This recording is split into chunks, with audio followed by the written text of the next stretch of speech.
Facebook Live, we have arrived. Let's get ready to get it in.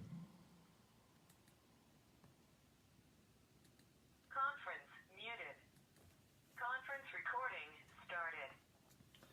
Want to thank everybody for chiming in. This is Watchman Yahudah Israel, also known as Pastor Derek Mann, on the Early What I See Deep Scripture Study and Prayer Line.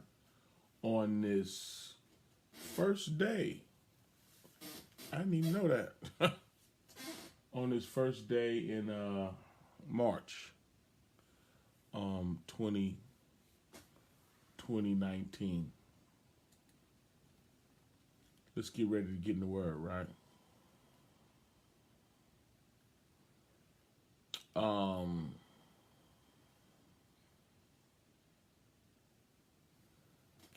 Let's go to MessiYah 16, y'all.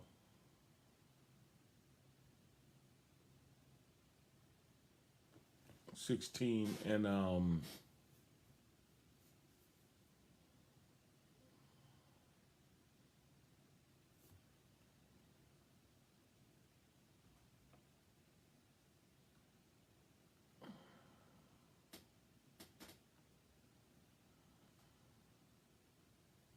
16 and 13. Look what it say. Good morning, y'all. Love all y'all. Look what it say. And when Yahushua came into the coast of Caesarea Philippi, he asked his disciples, saying, "Whom do men say I, the Son of Man, am?" And they said, "Some say that thou art Yachanan the Mercer. Some say Elias, and some say Jeremiah, or one of the prophets." And he saith unto them, "But whom say ye that I am?" And Kepher, excuse me, y'all, answered and said, "Thou art the Messiah, the Son of the living Elohim." And Yahushua answered and said unto him, "Blessed thou, Simon Bar Jonah, for flesh and blood have not revealed it unto thee, but my Father which is in heaven. And I say unto thee that thou art Cephas, and upon this rock I will build my ecclesia, and the gates of hell shall not prevail against it. And I will give unto thee the keys of the kingdom, and whatsoever thou shalt bound on earth shall be bound in heaven, and whatsoever thou shalt loose on earth shall be loosed in heaven."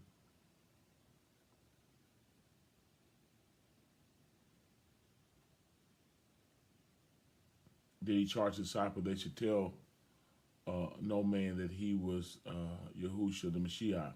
From that time forth began Yahushua to show unto disciples how that he must go on to Jerusalem and suffer many things of the elders, of the chief priests and scribes, and be killed and be raised the third day. Okay.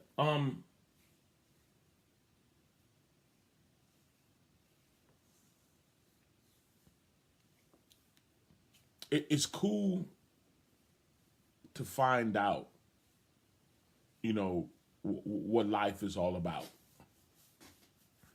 That's very important, and is predicated on your relationship with the Most High. Folks that don't know the Most High don't know what life is about, and they're living their lives, for their own personal pleasure, and they live a life of Yahlessness and sin. But when you find out, who the Most High is, and you can find out why things are the way they are and who you are. Now, looking at, the Mashiach, asking the disciples, who do people say that I am, is very important, because it's based on how they see him is how they live. And that's the truth. There's a difference from people that know who the Mashiach really is than people that don't know who he is. You got some people that would take more of an atheist position when it comes to the Messiah. And then you have people that reduce him to just being like a regular prophet, a wise man. And there are lifestyles and behaviors attached with people's opinion of the Most High. I don't know if you ever really put that whole thing together. But even people that believe he existed, if they don't put him where he really belonged, then they're still very sinful and un-Yahly people, to be honest. The type of people that have a form of Yahlyness, denying the power thereof. But then the Messiah asked Peter, Cephas, Kepher, asked Peter, who do you say I am? Who do you guys think I am? And Peter, said that you are the tabernacle of Elohim. Peter understood exactly the fact that the Word was made flesh and was dwelling among us. Yah himself being humbled himself and being found fashioned as a man. And then the Most High said, okay, that's the key. That's the foundation that the ecclesia is built upon, because that's who we're baptized in. We're baptized into his body, the Yah man, being now led by his word, his spirit. And then that's when, he gave the authority to the ecclesia, because it's his body, and the ecclesia is governed by his word, by his spirit, period. If you're not governed by the spirit of the Most High, then you're not in the ecclesia. And that's why Corinthians 6 say every sin that a man committed is without the body. When you're in the ecclesia, you're led by his Ruach HaKodesh, his spirit. Which then leads us to that's when he began to explain to them the level of suffering necessary to live this life. We need to know, like, the condition of this world, and the fact that it's temporary, and the fact that we're just passing through, and we're just deciding on where we're going to spend eternity. And a little thin paint job of religion and church ain't going to help nobody. It's counterproductive. You need true relationship. And in true relationship, you then take on the necessary assignment, which is the purification of yourself. That's when reality sinks in. That life ain't just trying to wear designer clothes and, get a man or a woman,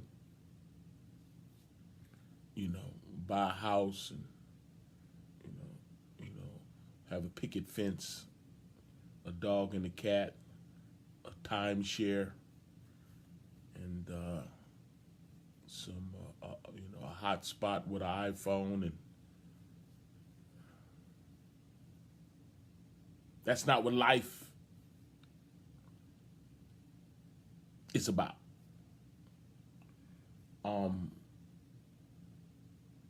We have to learn how to walk in self-denial and take responsibility for living the life. We should be in high pursuit of our relationship with the Most High, even with the state of mind that first seeking the kingdom of Yah and his righteousness, not just your place in the kingdom, but the righteousness associated with it. The lifestyle necessary that comes along with it. First seeking the kingdom of Yah and his righteousness, knowing that your secular stuff, he gonna see you through it. Yeah, he gonna make sure you eat. He gonna make sure that you survive. He gonna take care of you, even when it looked like he's not. In fact, he's gonna allow it to look like it's not, like he's not, to test you, to prove to you if you're loyal to him or not. That's why we can't live by what it looked like. We have to be acquainted with suffering, because suffering reveals your shortcomings, your lack of faith. Suffering causes you to show who you really are. Suffering. That's what he explained to them. After he had the conversation of who do people think I am, and the people was wrong. And then he asked his folk, who do you say that I am? And when they had the right answer, he said, okay, now upon this I can tell you what life is really about and how it's associated with self-denial and suffering. Because even after that, he went on to say, if any man would come after me, let him deny himself. Same conversation. If any man come after me, you're gonna have to indulge in some self-denial, because if you don't exercise the appropriate amount of self-denial, you're gonna turn on me. You're gonna sell your soul. You're gonna give in. You're gonna choose this natural life. You're gonna side with a circumstance that I was gonna fix. But since it looks like I wasn't gonna fix it, you sold me out. You turned on me. You did what Esau did. Thought he was finna starve to death. So he said, forget the things of Yah. I need to save my own life. And that's what the flesh do. Seek to save his own life. If you would have kept reading, y'all keep reading MessiYah 16, you see what I'm talking about. We're going to say, what would it profit a man to gain the whole world and lose his soul? You could have gained what you needed out of the world as far as your day-to-day operations of survival without selling your soul. But since the circumstance looks bad, people have a tendency to stab Yah in the face and in the back. That's what people do. When it get rough, you can find out who's really with him or not. So after he explained, or had them explain who he was, after taking a poll, and they came up with the right answer, he said, oh, well, I'm finna go suffer and be killed. That what I'm standing for, what I came here for, is worth dying for. I come to die that you might live. I got to suffer that you might live. And then I got to lead by example, because you got to suffer that you might live. I'm going to suffer first that you might live. Then you got to reciprocate. You're not dying for me. You're not suffering for me. You're suffering for yourself. I led by example to prove to you that you're worth suffering for. Now you got to understand that your soul is worth suffering for. Isn't your soul worth suffering for? Isn't your soul worth you telling your lust no? You walking away from that toxic, poison, satanic relationship? Isn't your soul worth that? I died for your soul before you could.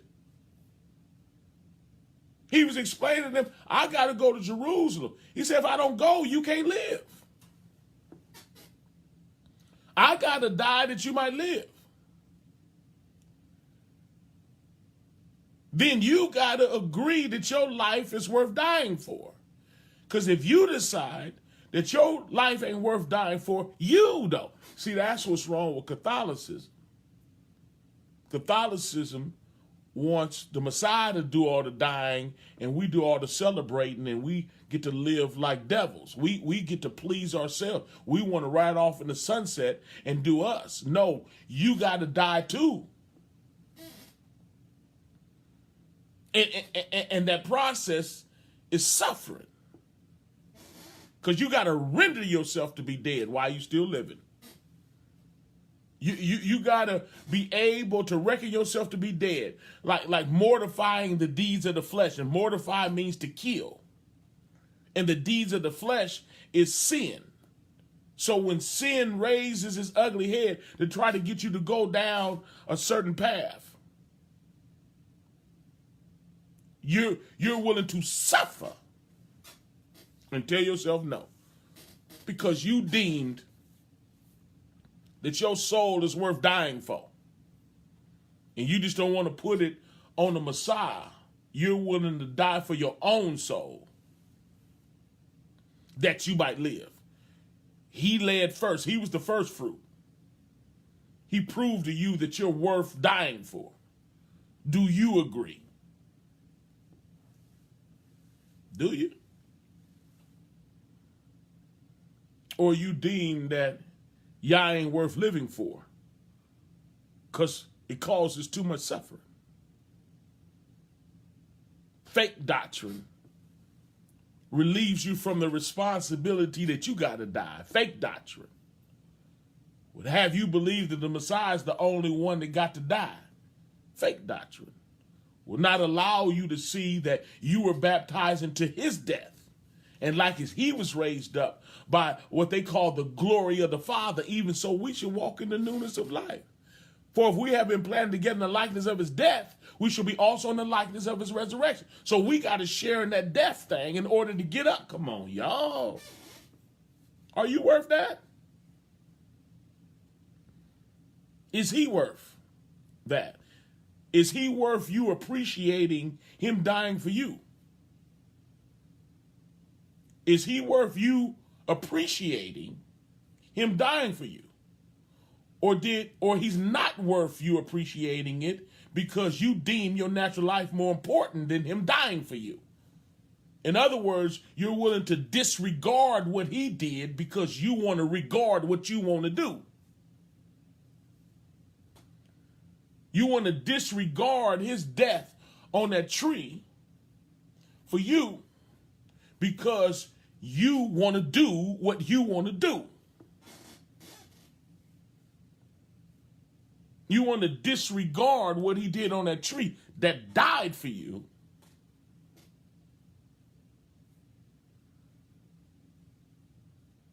because you're too lonely. Because things are not going your way.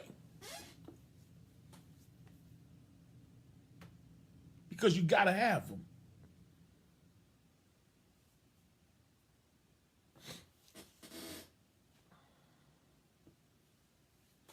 A lot of people go into so-called a depression before they sell Yah out. Because they know they're going to sell him out. So they go into a depression. Depression can't have you when the greater one is living inside of you. When Yah's living inside of you, you're going to suffer because he said that. But there's a right way to suffer and there's a wrong way to suffer. And people start suffering wrong and they go into a level of depression. And in their subconscious mind, they know they're coming to the end of their rope and they're about to turn on him. So the sorrow is more of the spirit of a sellout. Getting ready to make a decision that's going to cost them their soul. Yeah. Only those that really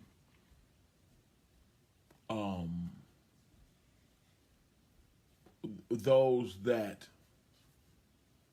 for the lack of a better term, was acquainted with him go into a level of depression because they know how out of pocket they is. So it causes grief. If you check out the grief that Judas had, he grieved. he grieved to the point he killed himself because he sold him out. And he wasn't that son. I'm teaching. Don't. Yeah, thank you.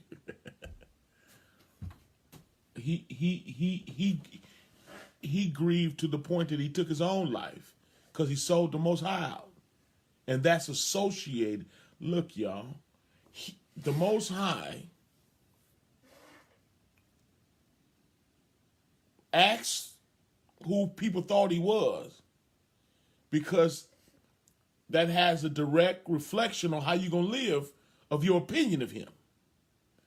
And the people that didn't have who he was appropriately, for the lack of a better term, in that state, disqualified themselves. And then he asked the disciples, who do you say I am? And when Peter was able to tell him the right answer, that's when he gave the authority for knowing who he is to the ecclesia. And that's when he said, whatever you loose on earth shall be loose in heaven, whatever you bound on earth shall be bound in heaven. That was the authority that was given, which I taught the other day, that was associated with when folks have quarrels against one another. When they have quarrels against one another and they won't get it right, and then you go get someone else to try to fix it and they won't get it right, then you come before the ecclesia. And then if they won't hear them, then you disassociate them. And then you know how people say, I don't care what you say, you ain't nobody, you just a man. That's what people say. But that's when the word said, whatever you loose on earth shall be loose in heaven, whatever you bound on earth shall be bound in heaven, because he gave authority to the ecclesia. And if you need some more understanding on that, all you got to do is go to Corinthians 6. And it says, dare any of you have a matter against another, go through the law before the unjust and not before the saints. Do not know that the saints shall judge the world? You not know we shall judge angels? So there's authority given to the ecclesia. But going beyond that is when he started to explain the level of suffering necessary. There's a necessary level of suffering in order to live this life. You're going to be confronted with losing something, with going without something, with having to give up something. Everybody on the sound of my voice that is saved and want to remain saved is going to be confronted with something that means everything to them. It's going to be super important to them. And you're going to have to choose between that and Yah. Everybody. Can you say everybody? Everybody is going to be confronted with something that is dear to them, that's important to them, and it's going to be pitched against Yah. Equivalent to like what Esau was faced with. He was starving to death. He was starving to death. And that was equated to Yah. And he chose not to starve. Yah wasn't even going to let him starve. Yah will allow situations in your life to look real bad. But it's scary when you're faced with situations that look real bad. When you're faced with situations that look real bad, and then you go into a depression, that's a telltale sign you finna turn on Yah. You gonna suffer. That's what he's explaining to them. Peter tripped out and said, no, be it far from you. And he said, get behind me, Satan. You ain't stopping this. When he began to explain the suffering, Peter said no. Maybe Peter knew that he was going to have to suffer too. And he didn't want that. He didn't want him to suffer because he didn't want to suffer. So when people start going through stuff and they start tripping, they tripping because they're not willing to go through this test. And so they begin to be depressed. They begin to withdraw. They begin to act funny. They begin to get an attitude, mood swings. They tripping now. Y'all didn't give them none of that. That was not the response they were supposed to have. The response that Peter had, if we were to carry, the response that Peter had caused the MessiYah to say, get behind me, Satan. You're under the influence of the devil right now. You tripping. You tripping. You squirming. What you squirming for? Remember the dance the worm? What you worming for? I ain't playing no music. What you dancing like that for? Sound like the devil right now. I didn't say it, he did. I'm just telling you what he said. Read it. It's in there.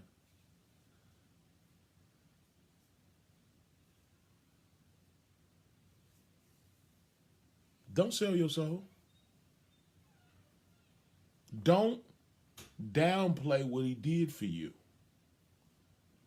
And don't downplay your responsibility for what you got to do for you as well.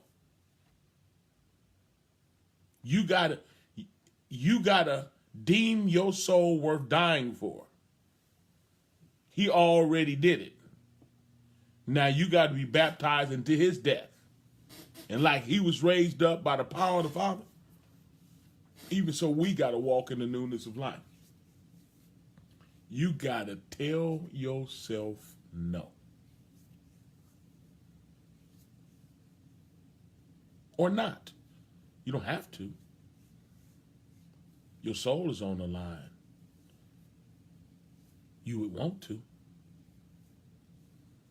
Cut out all that depression and tripping, all that withdrawing and acting funny, because it's telling on you.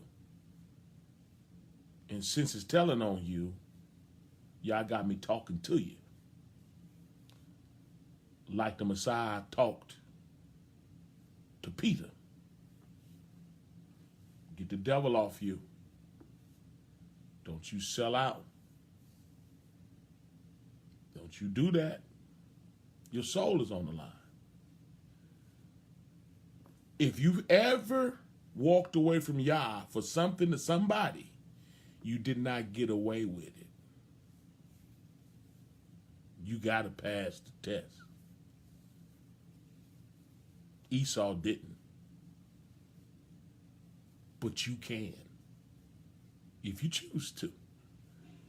And if you choose to, it's going to cost you. It or them. And you got to be willing to suffer. In closing, if it costs you it or them, it's for your own good anyway. And if he give it back, then you got it for real. And it or them is going to bless you in him. They're going to be an aid to you in your eternal life. If you sell him out for it or them, it's going to cost you. And you're going to pay through it or them. And you're going to lose your soul. Is there any questions? Well, then let's pray. Spirit of the Most High, we love you and thank you for this opportunity to come before you humbly as we know how, gleaning in your word, in your presence, concerning truth. We need you. We will not sell out. We will snap out of it. We thank you for sending a true direct word that hit Peter right between the eyes when he was choosing the things of this world over you. And you told him, get behind me, Satan. For thou savorest not the things to be of Yah, but the things to be of men. We thank you even for this example that you're telling us the same, that we should snap out of the spell of the devil and knowing that you got us. You being for us is more than the whole world being against us. And you will not allow us to sink. That you're able to deliver us and fix the situation without us siding with the devil, without us sinning against you to save our own life, to seek our own way out. We choose you. Shake us and wake us up. Save our lives. When Peter was sinking because he took his eyes off you, he cried out, save me, save us. Reveal to us truth, and we'll receive it. We thank you for this. We accept your salvation. We accept your correction. We accept your truth. And we thank you for sending a rescuing word in the nick of time. In the matchless name of Yahushua HaMashiach, we humbly pray. Hallelujah. Hallelujah.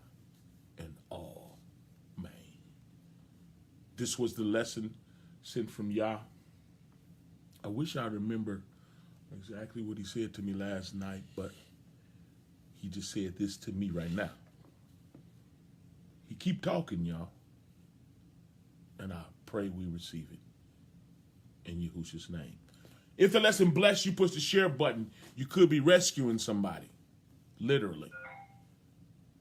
If the lesson blessed you, potentially rescued you, then I'm sure it can rescue somebody else that could be making a soul-losing decision, ready to make a soul-losing decision to choose the player or the madame or the money or the situation over Yah.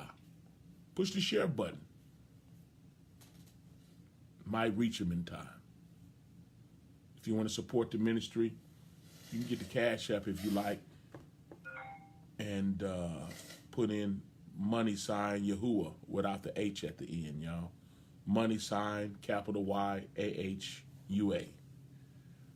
Yahudah. If you would like to sow into the ministry. If you want to hang out and talk about the word, 302-202-1102, extension 815648. Again, 302-202-1102, extension 815648. Thanks for hanging out, y'all. Y'all be Baruch and Barak Shalom. I'm gone.